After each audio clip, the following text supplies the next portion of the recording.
My name's David Simmons, and this week I'm delighted to be joined by ex-football player. He's now Academy Director at Nashville SC, all the way from the state of Tennessee. We've got Mr. Jamie Smith on the show. Jamie, thanks for taking the time out, mate. Pleasure, thanks for having me. Thank you. You're welcome. So, you're a product of the Celtic youth system, aren't you? What was it like coming through the ranks at Celtic as a young kid? Yeah, listen, I grew up in Glasgow and I was a Celtic fan. To be involved with the club at the youth level was something that every young Glasgow boy that supports Celtic could dream of, you know. And to come through the system and obviously represent the first team was even better. It was great. It was something as a young kid that you always want to experience, and having the chance and the opportunities to get to do that was great. I don't want to keep using words like great and excellent, but it really was, you know. Yeah, I'm sure that'll get used quite a few times, mate. But what was the standard like? What other teammates were coming through that youth system with you? Was there any of them that went on to carve a career in the sport? Yeah, myself, Mark Burchill, Stephen Craney. There was a couple of Irish boys, Liam Miller, Colin Healy. We all kind of came through as a group together. There was a few boys that were older than us and a few that were younger that obviously did really well. But from the younger age groups, it was myself, Mark Burchill, Stephen Craney, those boys, you know. Yeah, you touched on how you got called up to the first team. Do you remember that occasion when you first got your first call up to the first team squad? I think I was probably too scared. I think my mind just went blank the first time that you're sitting in the youth dressing room at Barrowfield, and they're like, right, you're going to train the first team today. You're like, you know, it's brilliant, and at the same time it was terrifying, you know, because up until then you look at the first team players as, you know, that's who I want to try and emulate, you know. Then all of a sudden you're getting the opportunity to actually be on the field with them training, which was, it was obviously great but scary at the same time. Yeah, in total you played 66 games for Celtic, scoring 6 goals in all competition across 5 years as a senior player. You were part of the famous 2003 squad that made it to the AFA Cup final. What's your memories of that campaign? Yeah, it was. I think it was a year that, and obviously, the kind of statistics show I was never a starting player. That the group that was maybe the best Celtic team for generations, you know. Obviously, making it to the UEFA Cup final was kind of proof of that. It was the whole year. I think Rangers were really strong that year. They won the league. I think we ended up not winning anything that year. But I do remember the European nights and having some involvement in them. And I guess there was just a sense of, in that competition, there was something that you could just kind of sense was really positive about the group. We played a lot of really good teams. Some fantastic performances, you know, making it all the way at the final. Obviously, typical Scottish fashion, you make it all the way at the final and you get pipped right at the end. But that was also a brilliant Porto team, you know. Mourinho was the manager. They had a whole bunch of players that went on from... that Porto team won the Champions League the next year. And then most of those players were sold to like Chelsea, Barcelona, stuff like that. So it was... they were a top quality side. But I think, you know, throughout that whole run, I think we showed how good that Celtic team was. And like I said, it was... for me, it was definitely the best Celtic team for generations, you know. Yeah, absolutely. Let's talk about that night. I know that, like you said, you might not have been involved in that campaign as much as you would like, but that night in Seville, the Celtic support, they just completely took over that city, didn't they? Yeah, we stayed in a place called Jerez, about an hour away. So I remember we came in and trained the day before in the stadium.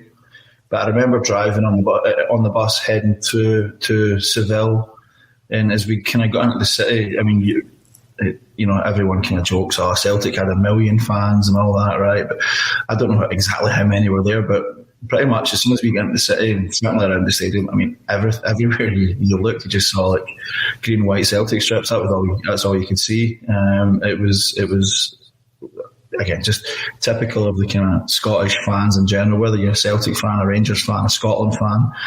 In a little bit here, I'll speak really fondly of the Aberdeen fans as well. No matter what club you support, Scottish fans are pretty unique in the world. You know, like we've got an unbelievable fan base that are really passionate about their team, whatever that team may be. Yeah, as I said, the result didn't quite go the way that you would have liked that night, but your Celtic career saw you win 2 league titles. You're part of the squad that won the League Cup in 2001 as well, beating Kelly 3-0 in the final at Hampden. What do you remember about these occasions? What was the celebrations like after the league titles and obviously the win at Hampden? What do you recall from them? I remember getting a couple of medals and feeling like I was part of the squad, but I just never played as much as I'd have wanted to, But yeah, it was great. It was anytime you win something, it's a really good feeling. It's a positive moment. The celebrations were great. As a young boy in that group, it was, I wasn't one of the main the mainstay players, but just to experience it, to be around it. It was a team that you grew up as, being a fan of, and just to get those experiences were brilliant. I mean, like you say, that squad was fantastic. You had players like Henrik Larsson and Lubo Moravcik, Chris Sutton, just to name a few. I think you touched on this briefly earlier, but how was it like training with these guys, like picking up bits and pieces, even getting feedback from the likes of Larsson? How was it? That was your full-time job, mate, spending time with these guys. It obviously had some effect on you. Yeah. Positively, sorry. Yeah, no, it definitely did. They were, pretty much every single player in the team was like an international player, and good ones at that. And every day it was just a challenge. Every day you were training, it was such a challenge. You were taken way out your comfort zone because it was, again, the level was so high. But with that, you don't get better if you're not being challenged. So I think looking back now, when I think about it, I think about how much development personally I had during those times, because there was, again, every day you can't go in and have a 50%, 75% day. It was like, certainly for me, it was like I had to be 100% or as close to that every single day. But the development that whole period, how I developed as a player was massive. And what about the gaffer? Obviously, Martin O'Neill was in charge during a spell when you were there as well. What was he like as a manager? I thought he was great. He had a unique way of interacting with the players. When he had John Robertson and Steve Walford as the assistant coaches, and you could chat away to those guys really freely. They were great. But when Martin walked into the room, everyone kind of settled down. And everyone, not just the young boys, everyone kind of had went a little bit quieter. And he was the type of guy that you maybe wouldn't speak to him for about 2 weeks, almost to the point where you're like, I don't know if he likes me anymore. And then he would sit beside you on the bus or at lunch and make you feel like £1 million, And he does just a great way of kind of man management. I think when you think about all the great managers, they were brilliant at managing people and different individuals, Yeah, and also during your time at Celtic, you got capped twice for Scotland in friendly match against Austria and Ireland. That must have been a huge privilege representing the country.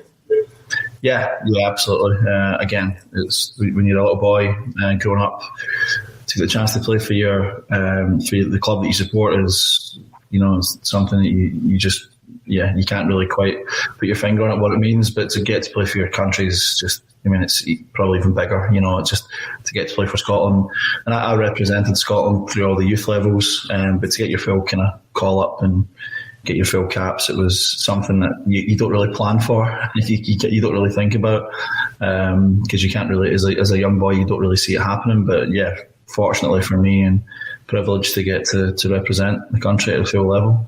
After your career finished at Celtic, you moved over to Holland for a season. I hope I get this right. It was Dutch club ADO Den Haag. Yeah, Den Haag. Yeah. Yep. What was the standard like over in Holland compared to over here in Scotland? It was great. The standard was. It's going to sound like I think the standard across the board in Holland was excellent. So you would go and play a kind of lower level team, and we were kind of bottom half the table team. You go and play a team that was similar to us, and the quality was fantastic. Huge emphasis on getting the ball down the ground and playing. They just don't really tolerate goalkeepers punting the ball up the field and stuff like that. So everything was, keepers were rolling out, passing it out to the full-backs or the centre-backs, and you would try to always play through, play up the field, pass the ball up the field. But the standard across the board was excellent. Now, at that time, Celtic and Rangers were both really strong. Then there was a bunch of clubs, I would say, behind Celtic and Rangers. In Holland, you had Feyenoord, Ajax and PSV Eindhoven, and then you had a bigger group of teams or clubs that were behind that. But the overall quality was just really, really good. When that move came along, was that the right move for you? Was that the right time to move on from Celtic?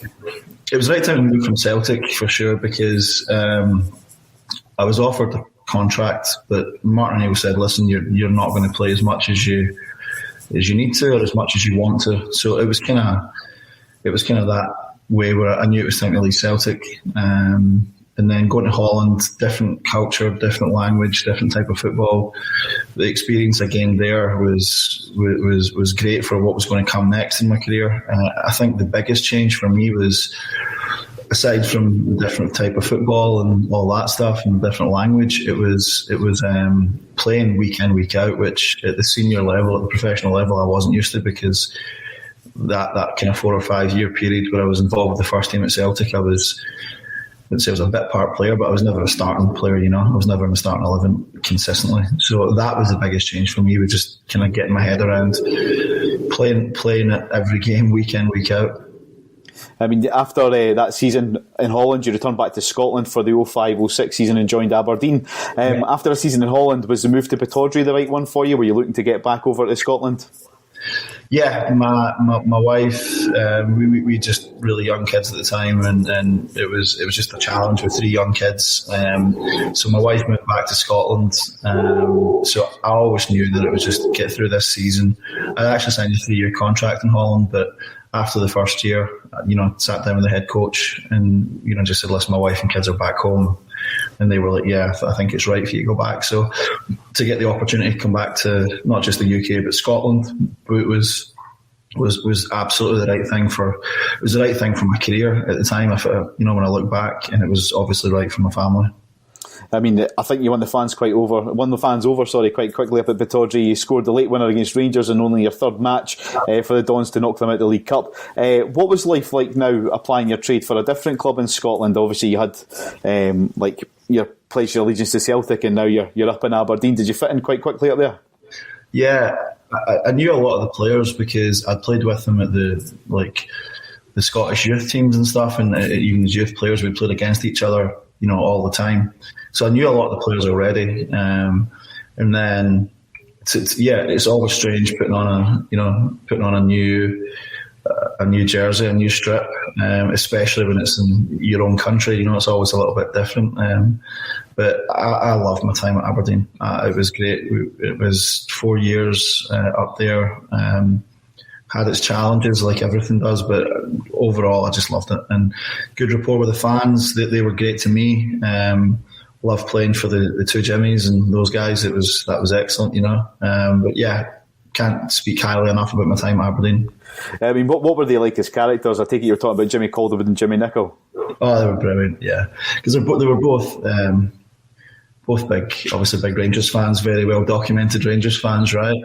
And I remember that actually the game against, when I scored it was my first goal for Aberdeen against Rangers, and it was like a last minute goal. I remember after the game, Jimmy Calderwood came in, and he was obviously delighted that we'd won the game, but he came in and said, you wouldn't have done that against Celtic, would you? Brilliant. That speaks volumes about the kind of characters that they were.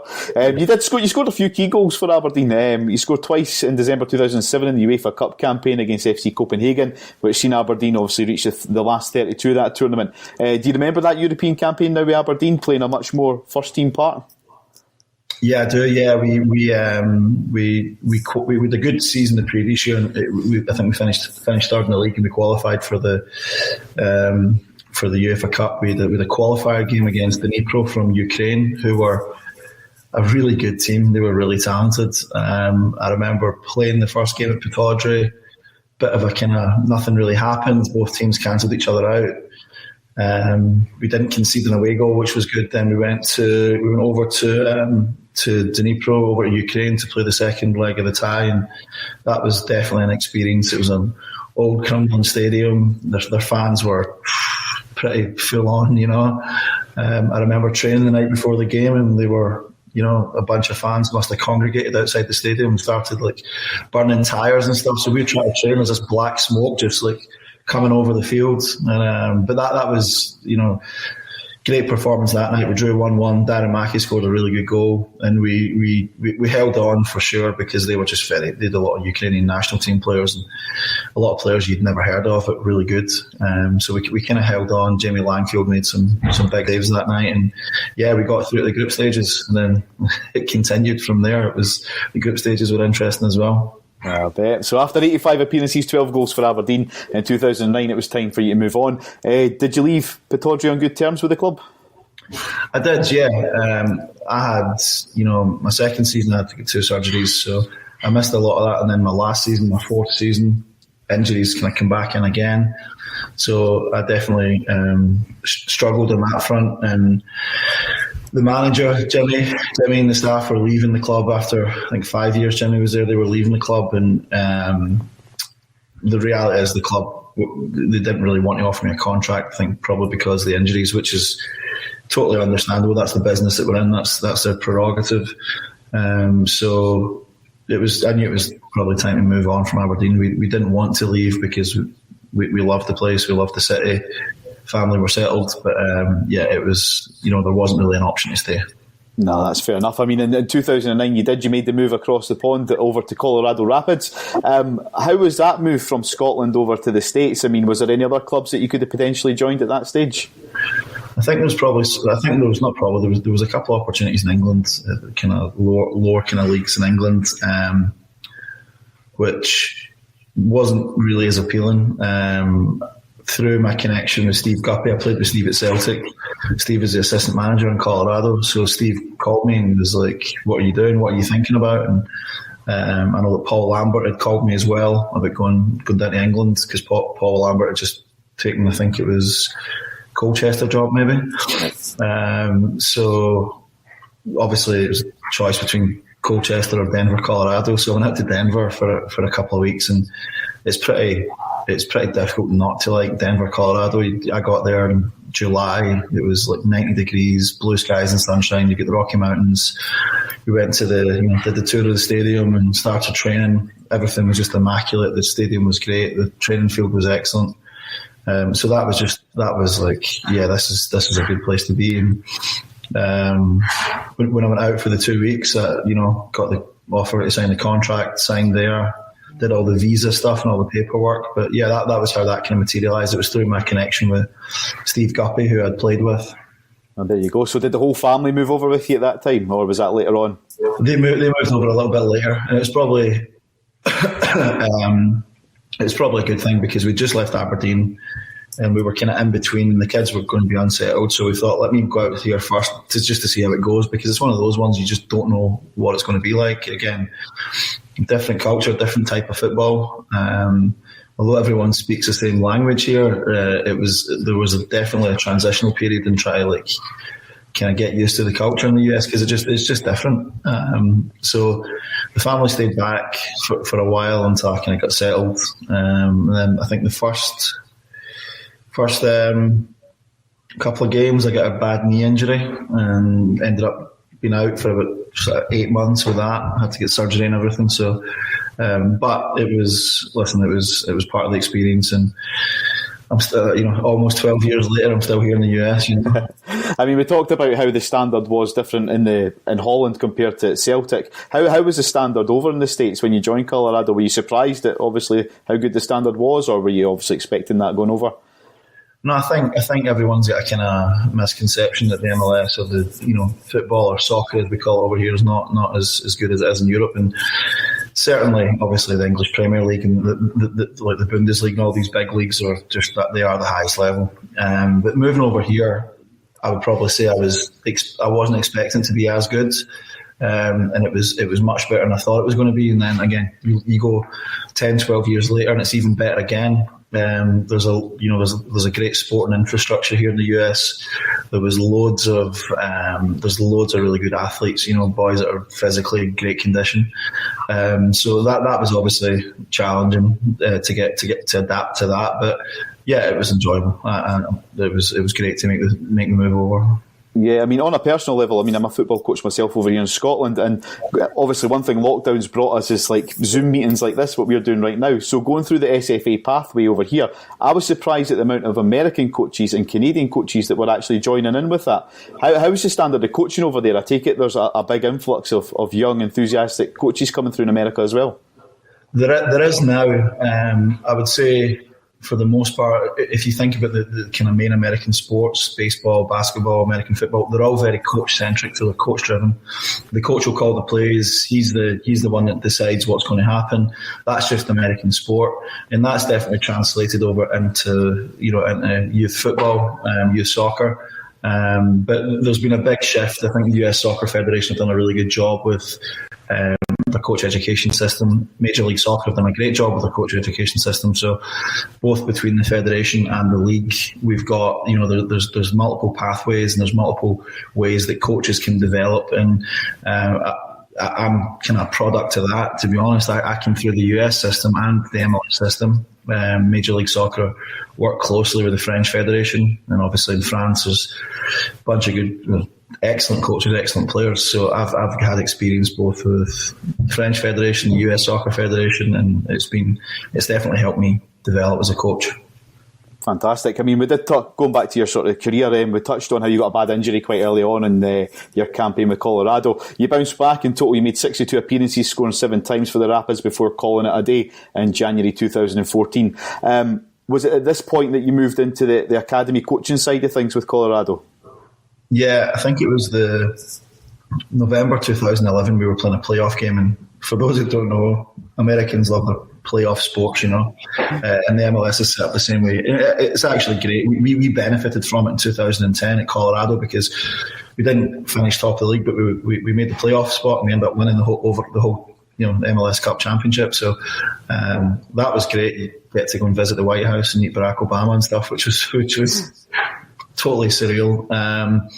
But I got the injury at the end of 2011, and it was a completely ruptured my cruciate ligament. So my knee was not good. I came back after about 8 months, 9 months, and I just didn't feel the same. I played for another year and a half. It got to the end of 2013, and Colorado weren't going to offer me a contract, similar to Aberdeen. I was 33 at that time, and just wasn't playing at the same level as I previously could play at. But the club did say, we'd love you to be part of the academy program. So I kind of didn't have much time to think about it. I jumped straight from deciding I was going to retire, which was a big decision, to within 4 or 5 days having to take a team at the Colorado Rapids Academy. So that was, I didn't have time to dwell on things and wrap my head around it. It was just go from playing into coaching straight away. And for anyone that's done it, I'm sure they'll agree, it's a different job, completely different job. Playing the game is one thing. It's great to have played the game and have that experience and carry that forward to when you start coaching. But it's a completely different role. As a player, we're selfish, right? You look after yourself. Everything you do is about yourself. And when you become a coach, none of it's about you, and everything's about the players. So that was definitely something that I had to kind of wrap my head around. But I didn't have too much time to dwell on retiring. Something I've done for 17, 18 years. It was right. I need to jump into this new role, this new job. I mean, well, that was when you were at Colorado. You're now down in Nashville in Tennessee. Today you're head of academy at the newly founded Nashville SC. What does your role involve there?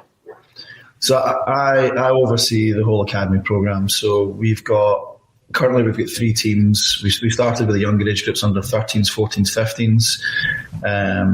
And we wanted to take more of a kind of organic approach, start with the younger age groups and just grow it every year.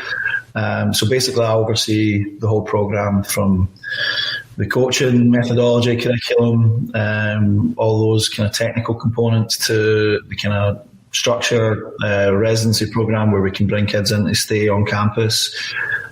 We've just moved into a brand new facility, which is excellent. I mean, we've got 3 fields, 2 grass fields and a turf field. We've got all the technology that we need. The club have been, the resources the club have provided the academy program is just amazing.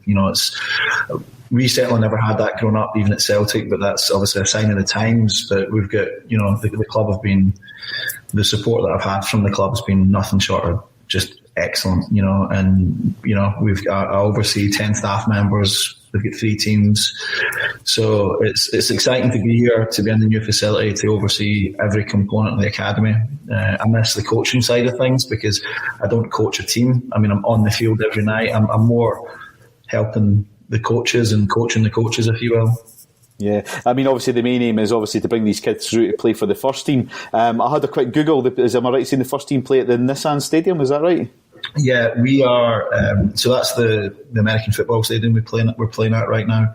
But we are in the process of building our own stadium, which will be ready in, I think it's 2000, some point next year. The stadium's going to be ready, and it'll be it's going to be the largest soccer-specific stadium in the US, which is really exciting. The plans and everything for it look amazing. So we're at the Nissan Stadium right now, which is where the Tennessee Titan American football team play. In fact, that facility looks frightening. It looks unbelievable. Yeah, well, our first game before COVID hit, our first game that the first team had last year, the inaugural game, we had 60,000 fans in the stadium. The place was packed. It was fantastic. I mean, you mentioned when you jumped from Scotland over to Colorado, the sunny summer with the Rocky Mountains in the background. How's the transition been from going to Colorado down to Nashville? Obviously, it's quite well known as being at the music scene, Nashville. What's it like living there and setting up home there now?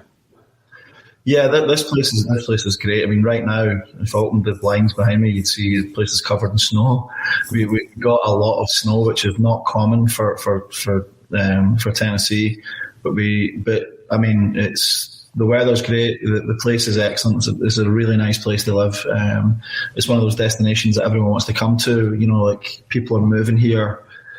I don't know. They were saying it was between 50 and 60 people moving here every single day to the kind of Nashville area. So this place is expanding and growing. But it's just a nice place to be. It's a great part of the country to live. I mean, so is Nashville home for now, or is there a plan to return to Scotland, or is America home for life? I don't know. For now, we want to stay here. My kids have spent way more than half their lives in the US, so I think this will be home for them. Yeah. This is it's for now. It's stay here. I love the job that I'm in, getting to work with young players and getting to be part of a really exciting MLS club. So for now, it's definitely just to hang out here, see what happens. Fantastic. I mean, obviously here in Scotland, I mean, some of my friends had the opportunity to do it when we were younger as well, is they go over to America, they do football or soccer scholarships, like you say, or they come over and they help out in summer camps. Obviously, due to COVID, that's probably not going to happen this summer. What sort of effect have you seen COVID have on football over there in the States? It's definitely affected. It's definitely affected everything, every kind of walk of life, and it's affected pretty much every family. On the footballing side, it's we're doing as much as we can. We've got our players in training. We've got all our COVID protocols in place. I know the league shut down for quite a few months last year. The MLS shut down for quite a few months because, like everything, every league, it was just a case of how do we deal with this, how do we cope with it. And I do think it's been incredibly challenging for most people. Obviously, I get to do something that I love. I get to be on the football field every night. So we've adapted. We've been really resilient through the whole process, and hoping that we're going to kind of move out of this, transition out of this soon. And get back to what people call some kind of normality. Get fans back in stadiums, bums on seats, enjoying the sport again. Yeah. It's been an absolute pleasure having you on. I wish you all the best in Nashville, ladies and gentlemen. Mr. Jamie Smith. Thank you very much, folks.